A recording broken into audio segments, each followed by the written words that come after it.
अच्छी प्रकार से वैसे ही करूंगा। यह सोचते हुए उस ब्राह्मण को रात में नींद नहीं आई।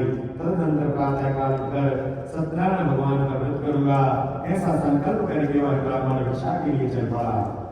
उस दिन भी ब्राह्मण को भिक्षा में बहुत सा धन प्राप्त हुआ। उसी धन से उसने बंधु बांधवों के साथ भगवान सत्यनारायण का व्रत किया। इस व्रत के प्रभाव से वह श्रेष्ठ ब्राह्मण सभी दुखों से मुक्त होकर समस्त संपत्तियों से संपन्न हो गया। उस दिन से लेकर प्रत्येक महीने उसने यह व्रत किया। इस प्रकार भगवान सत्यनारायण के इस व्रत को करके वह श्रेष्ठ ब्राह्मण सभी पापों से मुक्त हो गया और उसने दुर्लभ मोक्ष पद को प्राप्त किया। पृथ्वी पर जब भी कोई मनुष्य श्री सत्यनारायण भगवान का व्रत करेगा, उसी समय उसके समस्त दुख नष्ट हो जाते हैं। प्रभे ब्राह्मणों, इस प्रकार भगवान नारायण ने महात्मा नारायण जी से जो कुछ कहा, मैंने वह सब आप लोगों से कह दिया। अब आगे और क्या कहूं? ऋषियों ने कहा, हे मुनि, इस पृथ्वी पर उस ब्राह्मण से सुने हुए इस व्रत को किसने किया? हम वह सब सुनना चाहते हैं। उस व्रत पर हमारी श्रद्धा हो रही है। श्री सूत जी बोले, हे मुनियों, पृथ्वी पर जिसने यह व्रत किया उसे आप लोग सुने। एक बार वह विश्रेष्ठ अपनी धन संपत्ति के अनुसार बंधु बांधवों तथा परिवारजनों के साथ व्रत करने के लिए उद्यत हुआ। इसी बीच एक लकड़हारा बनाया और लकड़ी बाहर रखकर उस ब्राह्मण के घर गया। प्यास से जाकर उस ब्राह्मण को व्रत करता हुआ देख प्रणाम करके उससे बोला, प्रभु आप यह क्या कर रहे हैं? इसके करने से किस फल की प्राप्ति होती है? विस्तार पूर्वक उससे कहिए। विप्र ने कहा, यह सत्यनारायण का व्रत है जो सभी मनोरथों को प्रदान करने वाला है। उसी के प्रभाव से मुझे ऐसा महान धन आदि प्राप्त हुआ है। जल पीकर तथा प्रसाद ग्रहण करके वह नगर चला गया। सत्यनारायण देव के लिए मन में ऐसा सोचने लगा कि आज गांव में लकड़ी बेचने से जो धन प्राप्त होगा, उसी से भगवान सत्यनारायण का श्रेष्ठ व्रत करूंगा। इस प्रकार मन में चिंतन करता हुआ लकड़ी सिर पर रखकर उस सुंदर नगर में गया जहां धन संपन्न लोग रहते थे। उस दिन उसे लकड़ी का दुगना मूल्य प्राप्त हुआ। तदनंतर प्रसन्न हृदय होकर वह पके हुए केले का फल, शक्कर, घी, दूध और गेहूं का चूर्ण सवाई मात्रा में लेकर अपने घर गया।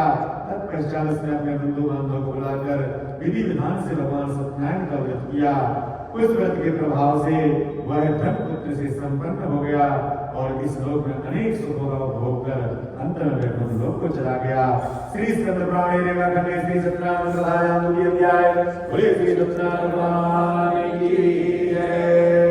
श्रीमन्नारायण नारायण नारायण श्रीमन्नारायण नारायण नारायण श्रीमन्नारायण नारायण नारायण श्रीमन्नारायण नारायण नारायण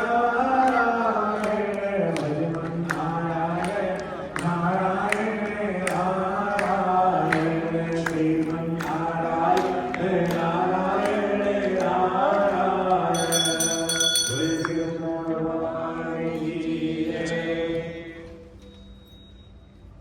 श्री सूत जी बोले, हे श्रेष्ठ मुनियों, अब मैं तुम्हें आप भक्ति चित्त से यह क्या कर रहे हैं? कृपया वह सब बताइए, इस समय मैं सुनना चाहता हूँ। राजा बोले, हे साधु, पुत्र आदि की प्राप्ति की कामना से अपने बंधु बांधवों के साथ में अतुल तेज संपन्न भगवान विष्णु का व्रत एवं पूजन कर रहा हूँ। राजा की बात सुनकर साधु ने आदर पूर्वक कहा, राजन, इस विषय में आप मुझे सब कुछ विस्तार से बताइए। आपके कथन अनुसार मैं व्रत एवं पूजन करूंगा। मुझे भी संतति नहीं है, इससे अवश्य संतति प्राप्त होगी। ऐसा विचार कर वह व्यापार से तो आनंद पूर्वक अपने घर आया। उसने अपनी भार्या से संतति प्रदान करने वाले इस सत्य व्रत को विस्तार पूर्वक बताया तथा जब मुझे संतति प्राप्त होगी तब मैं इस व्रत को करूंगा। इस प्रकार साधु ने अपनी भार्या लीलावती से कहा। एक दिन उसकी लीलावती नाम की सती साध्वी भार्या पति के साथ आनंद चित्त से ऋतुकालीन धर्माचरण में प्रवृत्त हुई और भगवान श्री सत्यनारायण की कृपा से उसकी वह भार्या गर्भिणी हुई। 10वें महीने में उसने उससे सुंदर कन्या रत्न की उत्पत्ति हुई और वह शुक्ल पक्ष के चंद्रमा की भांति दिन प्रतिदिन बढ़ने लगी। उस कन्या का नाम कलावती रखा गया। इसके बाद एक दिन लीलावती ने अपने स्वामी से मधुर वाणी में कहा, आप पूर्व संकल्प श्री सत्यनारायण भगवान के व्रत को क्यों नहीं कर रहे हैं? अपनी कन्या को विवाह योग्य देखकर आपस में मंत्रणा करके कन्या विवाह के लिए श्रेष्ठ वर का अन्वेषण करो, ऐसा दूत से कहकर शीघ्र उसे भेज दिया। उसकी आज्ञा प्राप्त करके दूत कांचन नामक नगर में गया और वहां से एक बड़े पुत्र लेकर आया। उस साधु ने उस बड़े के पुत्र को सुंदर और गुणों से संपन्न देखकर अपनी जाति के लोगों तथा बंधु बांधवों के साथ संतुष्ट चित्त हो विधि विधान से बड़े पुत्र के हाथ में कन्या का दान कर दिया। उस समय वह साधु बड़े के दुर्भाग्यवश भगवान का वह उत्तम व्रत भूल गया। पूर्व संकल्प के अनुसार विवाह के समय में व्रत न करने के कारण भगवान उस पर रुष्ट हो गए। कुछ समय के पश्चात अपने व्यापार कर्म कुशल वह साधु बड़े काल की प्रेरणा से अपने दामाद के साथ व्यापार करने के लिए समुद्र के समीप स्थित रत्नसारपुर नामक सुंदर नगर में गया और अपने श्री संपन्न दामाद के साथ वहां व्यापार करने लगा। तदनंतर वे दोनों राजा चंद्रकेतु के रमणीय उस नगर में गए। उसी समय भगवान श्री सत्यनारायण ने उसे दृष्ट प्रतिज्ञा देकर इसे दारुण कठिन और महान दुख प्राप्त होगा ऐसा साफ दे दिया। एक दिन एक चोर राजा चंद्रकेतु के धन को चुराकर वहीं आया जहां दोनों बड़े स्थित थे। वह अपने पीछे दौड़ते हुए दूतों को देखकर भयभीत चित्त से धन वहीं छोड़कर शीघ्र ही छिप गया। इसके बाद राजा के दूत वहां आ गए जहां वह साधु बड़े था। वह वहां राजा के धन को देखकर वे दूत उन दोनों बड़े पुत्रों को बांध कर ले आए और हर्षपूर्वक दौड़ते हुए राजा से बोले, प्रभु हम दो चोर पकड़ कर लाए हैं, इन्हें देखकर आप आज्ञा दें। राजा की आज्ञा से दोनों शीघ्र ही दृढ़तापूर्वक बांधकर बिना विचार किए महान कारागार में डाल दिए गए। भगवान सत्यदेव की माया से किसी ने उन दोनों की बात नहीं सुनी और राजा चंद्रकेतु ने उन दोनों को के धन को भी ले लिया। भगवान के साप के से बड़े के घर में उसकी भार्या भी अत्यंत दुखित हो गई और उनके घर में सारा का सारा जो धन था वह चोर ने चुरा लिया। लीलावती शारीरिक तथा मानसिक पीड़ाओं से युक्त भूख और प्यास से दुखी हो अन्य की चिंता में दर दर भटकने लगी। कलावती कन्या भी भोजन के लिए इधर उधर प्रतिदिन घूमने लगी। एक दिन क्षुधा से पीड़ित हो वह कलावती एक ब्राह्मण के घर गई। वहां जाकर श्री सत्यनारायण के व्रत भोजन को देखा। वहां बैठकर उसने कथा सुनी और वरदान मांगा। तदनंतर प्रसाद ग्रहण करके वह कुछ रात होने पर घर गई। लीलावती ने कलावती कन्या से प्रेम पूर्वक पूछा, पुत्री रात में तू कहाँ रुक गई थी? तुम्हारे मन में क्या है? कलावती कन्या ने कहा, माँ मैंने एक ब्राह्मण के घर मनोरथ प्रदान करने वाला व्रत देखा है। कन्या की इस बात को सुनकर वह बड़े की भार्या व्रत करने को उद्यत हुई और प्रसन्न मन से उस साध्वी ने बंधु बांधवों के साथ भगवान श्री सत्यनारायण का व्रत किया तथा इस प्रकार प्रार्थना की कि भगवान आप हमारे पति एवं जामाता के अपराध को क्षमा करें। वे दोनों अपने घर शीघ्र आ जाएं। इस व्रत से भगवान सत्यनारायण पुनः संतुष्ट हो गए तथा उन्होंने नरश्रेष्ठ चंद्रकेतु को स्वप्न दिखाया और स्वप्न में कहा, नरश्रेष्ठ प्रातः काल दोनों पंडितों को छोड़ दो और वह सारा धन भी दे दो जो तुमने उनसे इस समय ले लिया है, अन्यथा राज धन एवं पुत्र सहित तुम्हारा सर्वनाश कर दूंगा। राजा से स्वप्न में ऐसा कहकर भगवान सत्यनारायण अंतर्धान हो गए। इसके अनंतर प्रातः काल राजा ने अपने सभासदों के साथ सभा में के मध्य बैठ अपना स्वप्न लोगों को बताया और कहा, दोनों बंदी बड़े पुत्रों को शीघ्र ही मुक्त कर लो। राजा की ऐसी बात सुनकर वे राजपुरुष दोनों महाजनों को बंधन मुक्त करके राजा के साथ महाजन बड़े पुत्र के अपने पूर्व भय विवल हो वे और कुछ बोल न सके। राजा ने बड़े पुत्रों को देखकर आदर पूर्वक कहा, आप लोगों को प्रारंभ से महान दुख प्राप्त हुआ है, इस समय अब कोई भय नहीं है। ऐसा कहकर उनकी बेड़ी खुलवाकर स्वर्ग कर्म आदि कराया। राजा ने वस्त्र अलंकार देकर दोनों बड़े पुत्रों को संतुष्ट किया तथा किया। तदनंतर राजा ने पुनः उनसे कहा, साधु अब आप अपने घर जाएं। राजा को प्रणाम करके आपकी कृपा से हम जा रहे हैं। ऐसा कहकर दोनों महाविष्णु ने अपने घर की ओर प्रस्थान किया। श्री स्कंद पुराण श्री सत्यनारायण अध्याय बोले श्री सत्यनारायण भगवान की जय। श्रीमन्नारायण नारायण नारायण श्रीमन्नारायण नारायण नारायण श्रीमन्नारायण नारायण नारायण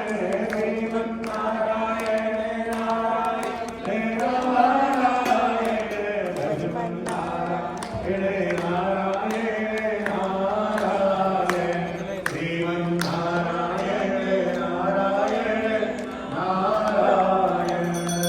बोले श्री सत्यनारायण भगवान की जय। श्री सूत जी बोले साधु बड़े मंगलाचार कर और ब्राह्मण को धन देकर अपने नगर के लिए चल पड़ा। साधु के कुछ दूर जाने पर भगवान सत्यनारायण की उसकी सत्यता की परीक्षा के विषय में जिज्ञासा हुई।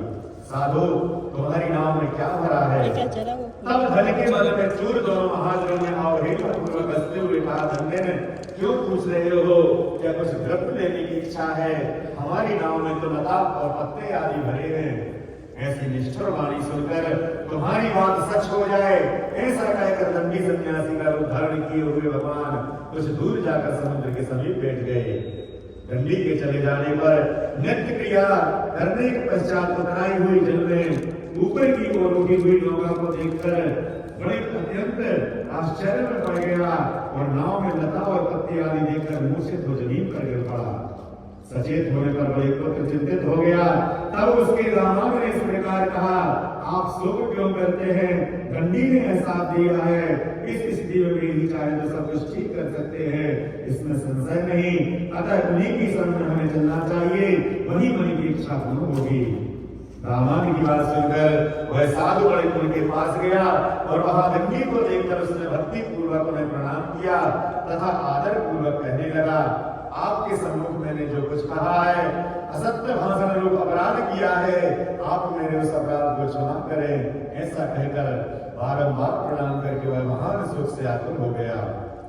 दंडी ने उसे रोता हुआ देखकर कहा, हे मूर्ख, रो मत, मेरी बात सुनो।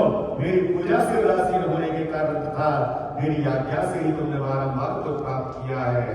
भगवान की ऐसी वाणी सुनकर वह उनकी स्तुति करने लगा। साधु ने कहा, हे प्रभु, यह आश्चर्य की बात है कि आपकी माया से मोहित होने के कारण ब्रह्मा आदि देवता भी आपके गुणों और रूप को यथावत रूप से नहीं जान पाते, तब मैं मूर्ख आपकी माया से मोहित होने के कारण कैसे जान सकता हूँ? आप प्रसन्न हो, मैं अपनी धन संपत्ति के अनुसार आपकी पूजा करूंगा। मैं आपकी शरण में आया हूँ, मेरा जो नौका में से पुराना धन था उसकी तथा मेरी रक्षा करें। उस बड़े की भक्ति वाणी सुनकर भगवान जनार्दन संतुष्ट हो गए। भगवान हरि उसे अभीष्ट वर प्रदान करके वही अंतर्धान हो गए। उसके बाद वह साधु अपनी नौका में चढ़ा और उसे धन धान्य से परिपूर्ण देखकर भगवान सत्यदेव की कृपा से हमारा मनोरथ सफल हो गया। ऐसा कहकर स्वजनों के साथ उसने भगवान की विधिवत पूजा की।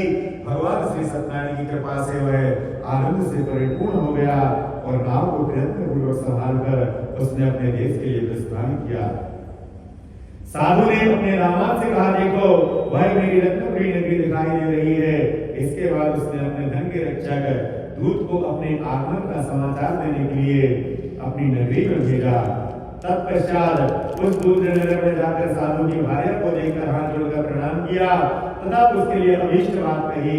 सेठ जी अपने दामाद तथा बंधु वर्गों के साथ बहुत सारे धन धान्य से संपन्न होकर नगर के निकट पधारे हैं। दूत के मुख से यह बात सुनकर वह महान आनंद से विवल हो गई और उस साध्वी ने श्री सत्यनारायण जी की पूजा करके अपनी पुत्री से कहा, मैं साधु के दर्शन के लिए जा रही हूँ, तुम शीघ्र आओ। माता का ऐसा वचन सुनकर व्रत को समाप्त करके प्रसाद का परित्याग कर कलावती भी अपने पति का दर्शन करने के लिए चल पड़ी। इससे भगवान सत्यनारायण रुष्ट हो गए और उन्होंने उसके पति को तथा नौका को धन के साथ हरण करके जल में डुबो दिया। इसके बाद कलावती कन्या अपने पति को ना देख महान शोक से रोदन करती हुई पृथ्वी पर गिर पड़ी।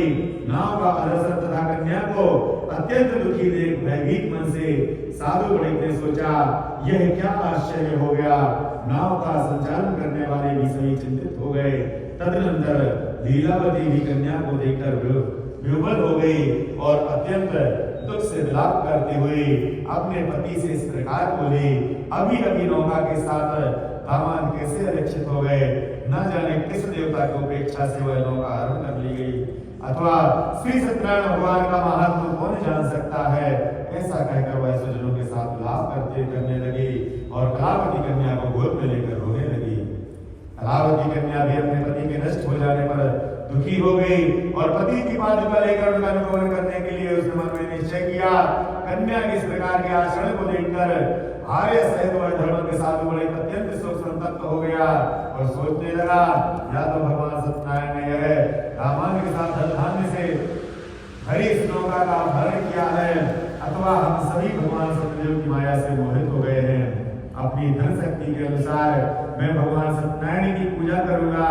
सभी को बुलाकर इस प्रकार कहकर उसने अपने मन की इच्छा प्रकट की और बारंबार भगवान सत्यदेव को दंडवत प्रणाम किया। इसी से दिनों के परिपालक भगवान सत्यदेव प्रसन्न हो गए। भक्त वत्सल भगवान ने कृपा पूर्वक कहा, तुम्हारी कन्या प्रसाद छोड़कर अपने पति को देखने के लिए चली आई है।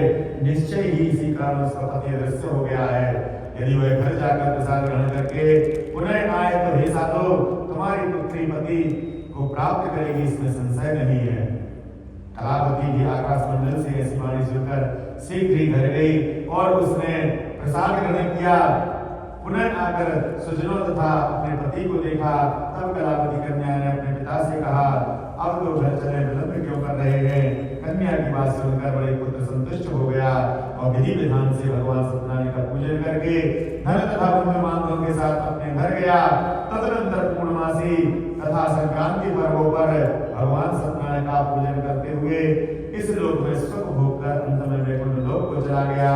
श्री स्कंद पुराण रेवाखंडे श्री सत्यनारायण कथायां चतुर्थ अध्याय। बोले श्री सत्यनारायण भगवान की जय।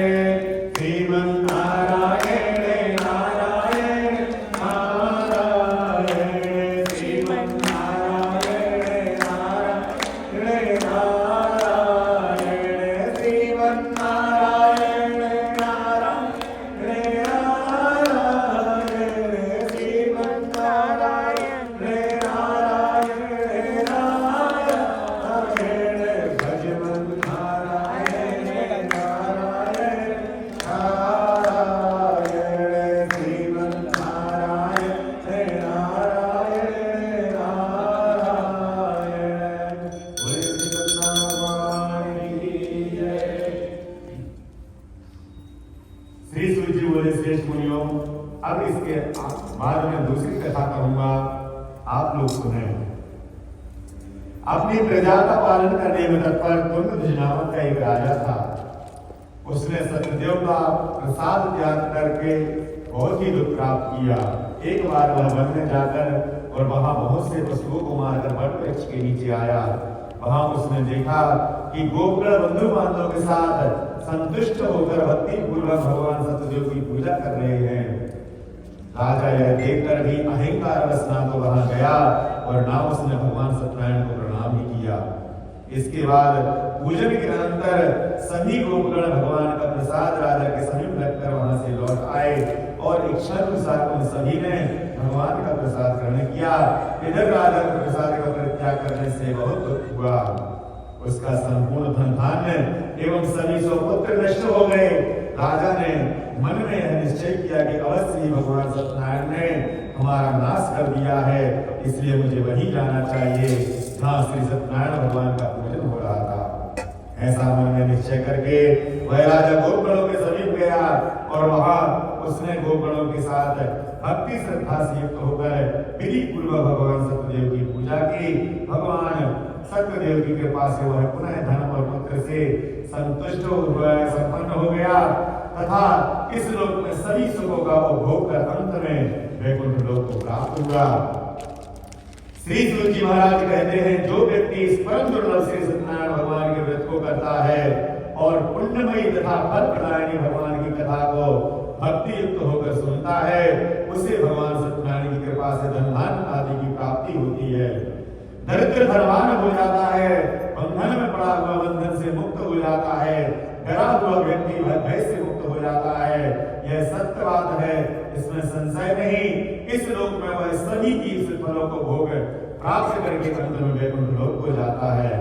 हे ब्राह्मणों, इस प्रकार मैंने आप लोगों से भगवान सत्यनारायण के व्रत को कहा, जिसे करके मनुष्य सभी दुखों से मुक्त हो जाता है। कलियुग में तो भगवान सत्यदेव की पूजा विशेष फल प्रदान करने वाली है। भगवान विष्णु को ही कुछ लोग काल, कुछ लोग सत्य, कोई ईश और कोई सत्यदेव तथा दूसरे लोग सत्यनारायण नाम से कहेंगे। अनेक रूप धारण करके भगवान सत्यनारायण सभी का मनोरथ सिद्ध करते हैं। कलयुग में सनातन विष्णु भगवान ही सत्यव्रत रूप धारण करके सभी का मनोरथ पूर्ण करेंगे।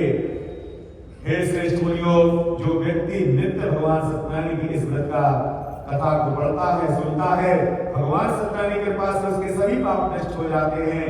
हे मुनीश्वरों, पूर्व काल में जिन लोगों ने भगवान सत्यनारायण का व्रत किया था, उनके अगले जन्म का वृतांत कहता हूं, आप लोग सुने। महान कृपया संपन्न सदानंद नामक ब्राह्मण ने सत्यनारायण भगवान का व्रत के प्रभाव से दूसरे जन्म में सुदामा नामक ब्राह्मण हुए और उस जन्म में भगवान श्री कृष्ण का ध्यान करके उन्होंने मोक्ष प्राप्त किया। लगातार 20 भूमों का राजा हुआ और अगले जन्म में उसने भगवान श्री राम जी की सेवा करके मोक्ष प्राप्त किया। महाराज कुलपामुख दूसरे जन्म में राजा दशरथ हुए, जिन्होंने श्री रंगनाथ की पूजा करके अंत में वैकुंठ प्राप्त किया। इसी प्रकार धार्मिक और सत्यव्रती साधु पिछले जन्म के सत्यव्रत के प्रभाव से दूसरे जन्म में मूर्धज नाम का राजा हुआ। उसने आगे से चीरकर अपने पुत्र की आदि देह भगवान विष्णु को अर्पित कर मोक्ष प्राप्त किया। महाराज तुंगध्वज जन्मांतर में स्वयं मनु हुए और भगवत संबंधी संपूर्ण कार्यों का अनुष्ठान करके वैकुंठ लोक को प्राप्त हुए। जो गोपगण थे वे जन्मांतर में ब्रजमंडल में वास करने वाले गोप हुए और सभी अक्षरों का संहार करके उन्होंने भगवान का शाश्वत धाम प्राप्त किया, वो लोग प्राप्त किया। श्री स्कंद पुराणे रेवखंडे श्री सत्यनारायण व्रत कथा पंचम अध्याय।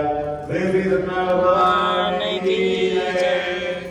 नारायण नारायण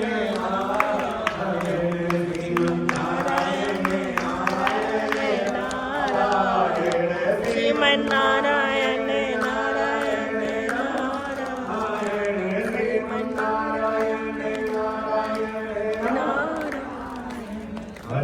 नारायण नारायण नारायण श्रीमन नारायण